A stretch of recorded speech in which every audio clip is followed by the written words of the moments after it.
சற்று முன் கிடைக்கப்பெற்ற மிக மிக முக்கியமான செய்தி ஒன்று வெளியாகியிருக்கு. ஏவா வேலுவுக்கு திடீர் நெஞ்சு வலி, மருத்துவமனையில் அனுமதி, கதறிய ஸ்டாலின். திமுக முன்னாள் அமைச்சர் ஏவா வேலு சிங்கப்பூர் மருத்துவமனையில் அனுமதிக்கப்பட்டிருக்கார். லஞ்ச ஒழிப்பு போலீசாரின் விசாரணைக்கு இன்று முன்னாள் அமைச்சர் ஏவா வேலு ஆஜராகாத நிலையில் அவர் மருத்துவமனையில் சிகிச்சைக்காக அனுமதிக்கப்பட்டிருக்கிறதா தெரியவருது. தமிழகத்தில் 2021 முதல் 2026 வரை நடந்து முடிந்த திமுக ஆட்சியில் பொதுப்பணித்துறை மற்றும் நெடுஞ்சாலைத்துறை அமைச்சராக இருந்தவர் ஏவா வேலு தற்போது திருவண்ணாமலை தொகுதி எம்எல்ஏவா இருக்கிறார். இவர் அமைச்சராக இருந்தபோது நெடுஞ்சாலைத்துறையில் சாலை அமைக்காமலே அரசின் பணம் எடுக்கப்பட்டதா புகார் எழுந்தது.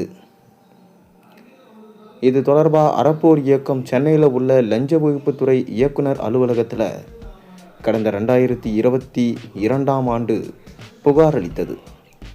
அதன் அடிப்படையில் கரூரில் சாலை போடாமல் 3.23 கோடி ரூபாய் மோசடி நடந்திருப்பதா திமுக முன்னாள் அமைச்சர் ஏவா வேலு உட்பட 11 பேர் மீது லஞ்ச ஒழிப்பு போலீசார் வழக்கு பதிவு செஞ்சாங்க. கடந்த 25ஆம் தேதி சென்னை ஆழ்வார்பேட்டை லாப்தி காலனியில் உள்ள ஏவா வேலு வீடு உட்பட 4 இடங்களிலும், கரூரில் 7, திண்டுக்கல்லில் 2, கோவையில் 2, திருப்பூரில் 1 என 20 இடங்களில் லஞ்ச ஒழிப்பு போலீசார் சோதனை நடத்தினாங்க. முடிவில் 40 லட்சம் ரூபாய் ரொக்கம் மற்றும் முக்கிய ஆவணங்களை கைப்பற்றியதா அறிக்கை வெளியிட்டிருந்தாங்க. இந்நிலையில் லஞ்ச ஒழிப்புத்துறை விசாரணைக்கு ஆஜராக முன்னாள் அமைச்சர் ஏவா வேலுவுக்கு சம்மன் அனுப்பியிருந்த சூழலில் உடல்நல காரணம் காட்டி அவர் விசாரணைக்கு இன்று ஆஜராகவில்லை. ஏவா வேலு சார்பில் ஆஜராகின அவரது வழக்கறிஞர் உடல்நலக் குறைவு காரணமாக சிங்கப்பூர் மருத்துவமனையில் முன்னாள் அமைச்சர் ஏவா வேலு சிகிச்சை பெற்று வருவதா சொல்லியிருக்கிறார். அதாவது ஏவா வேலுதான் திமுகவின் கஜானா என விஜய் அவர்கள் கண்டுபிடித்து விட்டார். தொடர்ந்து பல ஆயிரம் கோடிகளை தனது பண்ணை வீட்டில் பதுக்கி வைத்திருப்பதாக தகவல்கள் வெளியாகியிருந்தது. தொடர்ந்து தாவேகாவின் ஆட்சியை கவிழ்க்க ஏவா வேலுவுக்கிட்டதான் அசைன்மெண்ட் கொடுக்கப்பட்டது என தகவல்கள் வெளியாகியிருந்தது. இதன் பேரில்தான் தாவேகா தலைவர் விஜய் அவர்கள் ஏவா வேலுவை விட்டால் கண்டிப்பாக தாவேகாவுக்கு ஆபத்து என தொடர்ந்து ஏவா வேலு பக்கம் அமலாக்கத்துறை ரைடை நடத்தியிருந்தார்.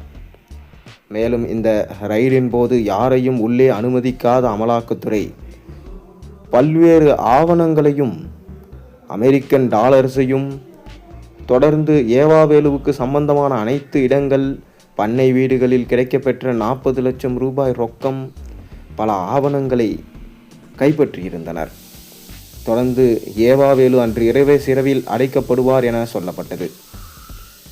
ஆனால் அதற்கிடையில் ஏவா வேலு இன்று ஆஜராக வேண்டும் என அவருக்கு சம்மன் அனுப்பப்பட்டது.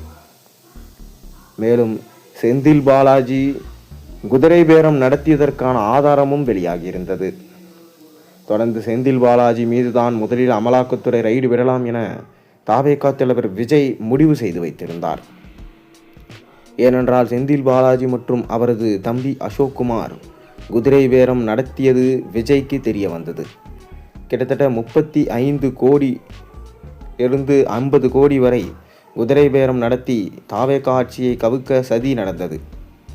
இதில் ஸ்டாலின், உதயநிதி ஸ்டாலின், மேலும் கோபாலபுர இல்லத்தில் சம்பந்தப்பட்ட துர்கா ஸ்டாலின், சேகர்பாபு, ஏவா வேலு போன்றோர் சம்பந்தப்பட்டிருக்கலாம் என செய்திகள் வெளியாகியிருக்கிறது. மேலும் தொடர்ந்து ஸ்டாலின் அவர்களும் வெளிநாட்டு பயணம் சென்று விட்டார். உதயநிதியும் வெளிநாட்டு பயணம் சென்று விட்டார். நான் திரும்பி வருவதற்குள் தாவேகா ஆட்சியை கலைக்க வேண்டும் என ஸ்டாலின் மற்றும் உதயநிதி உத்தரவிட்டிருந்தார்களாம். அதனால்தான் தொடர்ந்து குதிரை பேரம் நடத்தப்பட்டிருக்கு.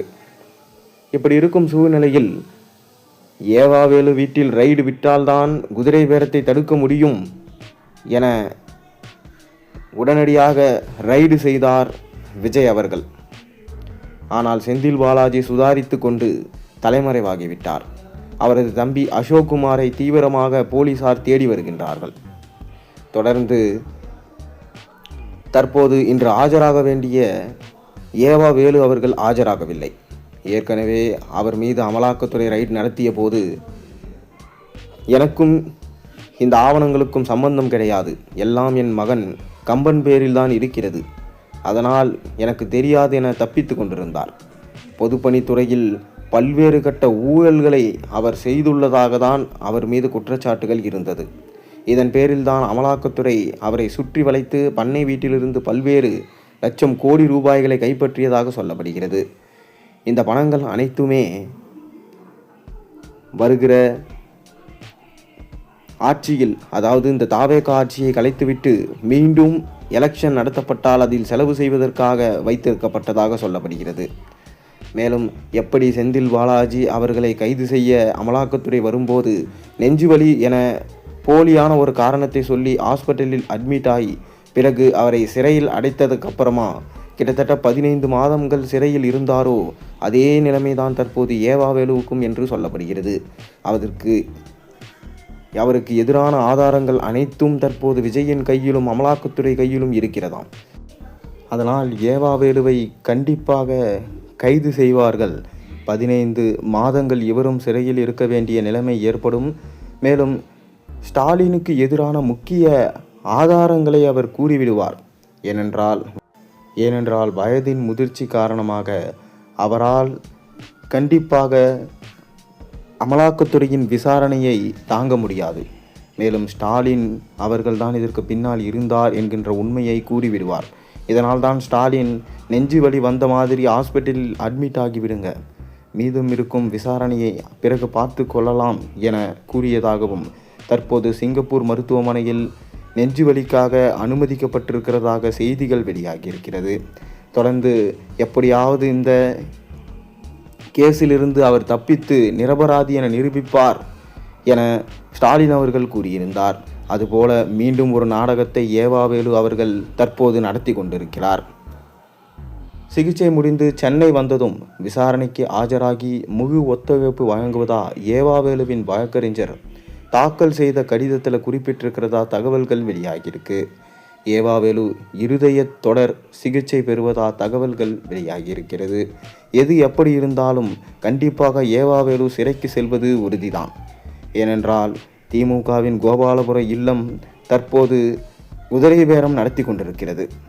இதன் ஒரு பகுதியாக தான் அனைத்து அமைச்சர்களும் தற்போது ஊழலின் பிடியில் சிக்கி உள்ளதால் அவர்கள் அமலாக்கத்துறை ரைடின் வசம் மாட்டியிருக்கிறார்கள். இனி அடுத்தடுத்து தொடர்ந்து திமுகவின் கோபாலபுர இல்லமே சிக்கும் என்கின்ற தகவலும் வெளியாகியிருக்கிறது.